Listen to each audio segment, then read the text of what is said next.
Lonely, mi amor. Nunca lo entendí que pa' mí amar es lo mismo para otros, que era mucho más que eso. Dices que tú no podías más, que eras débil, que no tengo espacio para otra cicatriz más. Espero que esta sea la última vez, pero seamos sinceros que no aprendo nada de nada. Es que me va a enloquecer.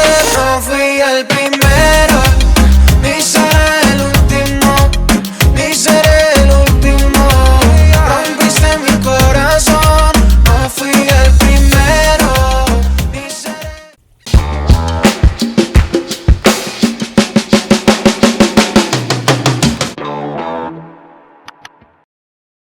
It is good to be a Texan again. We got back to the airport yesterday, and this guy says, "How y'all doing?" Then the normal, liquor, drugs, bring anything back? No, sir, we're all good. He said, "Y'all get on out of here." Though that accent was probably the greatest thing I've heard all week. All right, Martinez, we will get on out of here. It felt good. It feels good to be back. I know I didn't post a video last week. The little segment that I put before the intro, that's some of the clips of what I'm working on. I have over 300 clips from that trip, so it's going to take me a little while to get it all back together.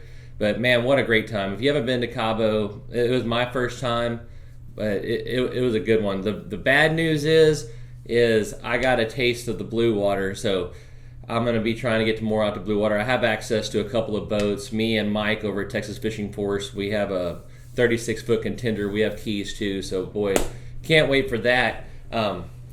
Any of my followers out there, y'all are pretty experienced offshore guys and want a cameraman to come along, give me a call. So before we get into today we're talking about what I like in November, what I really like to see in November. I would like to put some other stuff together for y'all, but I want this video to come out at the first part of the month. But before we get into that, Mark Ship sent me a message last night, and he was paying attention to my my business Facebook page. By the way, if I'm not posting a video in the week, but you follow me on my Facebook page, I'm getting TikTok started as Captain Caleb TV on TikTok, Captain Caleb TV on Facebook. I stay active on that. You can see where I'm at, what I'm doing, and kind of keep up. But Mark was watching some of my videos, and he made a comment. He said, "It looks like you're partying more than you're fishing. How old are you?" Well, chronologically, I'm 39, but I refuse to, completely grow up.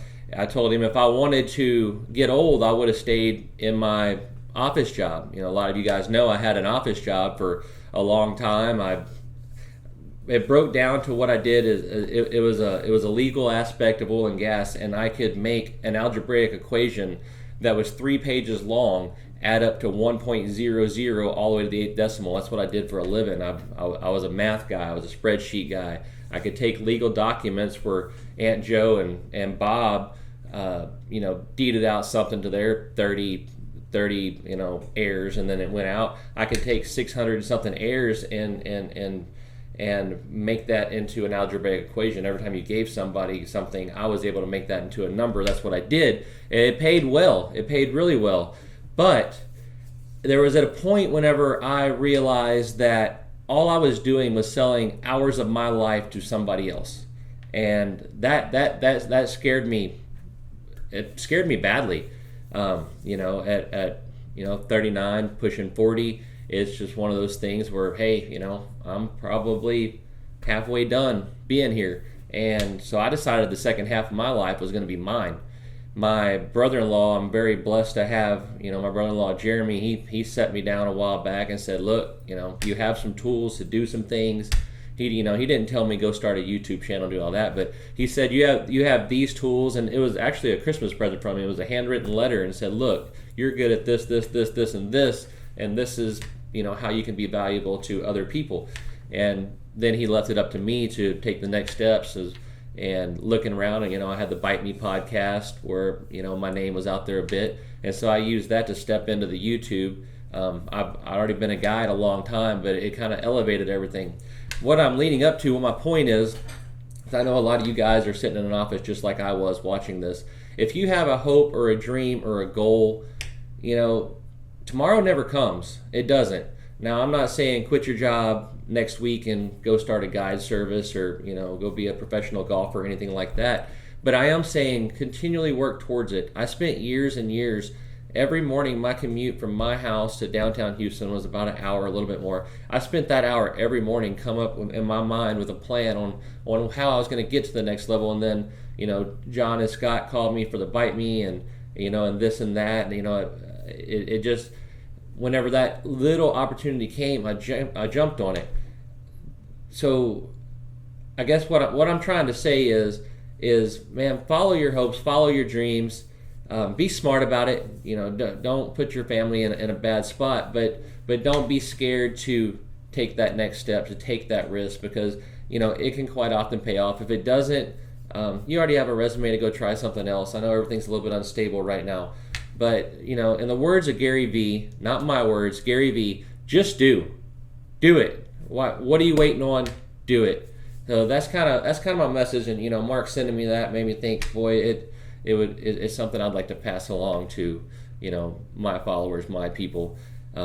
Just follow your dreams, man. That's all I got to say about that.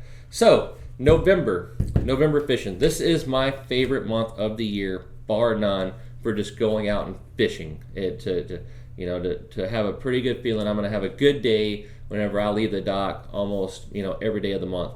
November is the weather patterns are starting to hit. The October video that I put out, the stuff I was telling you guys to watch for, well, that's already happened a couple of times. So now the cycle is in full effect. The big winds have came through. They've ripped the bait out of the marshes. The bait is in the bays. Whenever that happens, now the fish are going to school. The trout are schooling. The redfish are schooling. The flounder are moving. You see everybody on Facebook with their flounder right now. That is the biggest key to, even if you're somewhat of a beginner, intermediate, to be able to go out and have a good time. Right now, what I'm really looking for any bait splattering birds.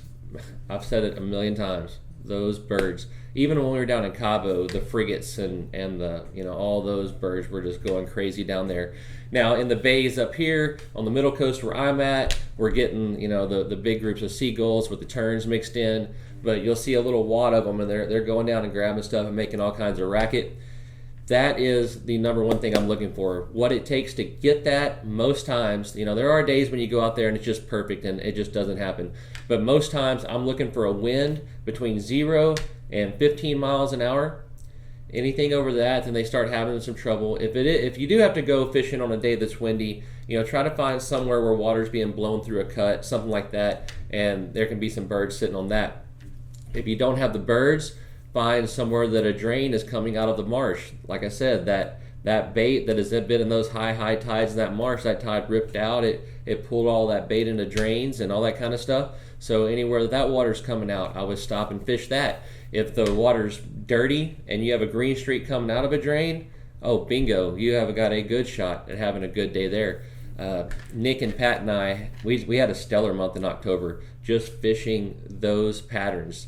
Now, let's talk about the bird stuff just a little bit, because I've seen some things out there, and sometimes if there's a group of birds and there's a boat on them working that group of birds already, if you don't know that boat or really know what you're doing whenever you're working that school of fish, just move on and go find another group. I bet I drove past 50, 60 groups of birds this last couple of weeks with a boat on it just to go find my own. There's certain ways that you can successfully fish that group with another boat, but there are way more ways that you can really mess that boat up. And that guy, he probably drove past a couple of groups of birds with other boats on them to find his own group. So try to respect that a little bit. Now, Pat and Nick and I, or some of my other peers, if one of us are on a group of birds, we'll pull in and we'll work it together. And the way that we do it is if you got a group of birds here, then if I see Nick or Pat coming, or they see me coming, instead of being dead center of those birds, we're gonna favor one side or the other of them, and then the other boat's going to kind of favor the other side. And what we can effectively do there is kind of bounce that school back and forth a little bit.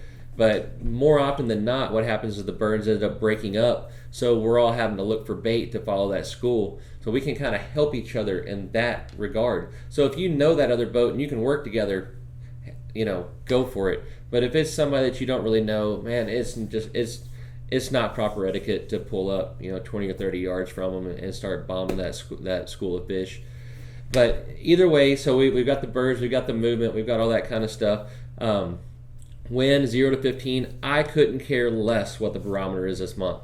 Couldn't care less. I don't care if it's cloudy with low barometer or if it's bluebird skies with a high barometer.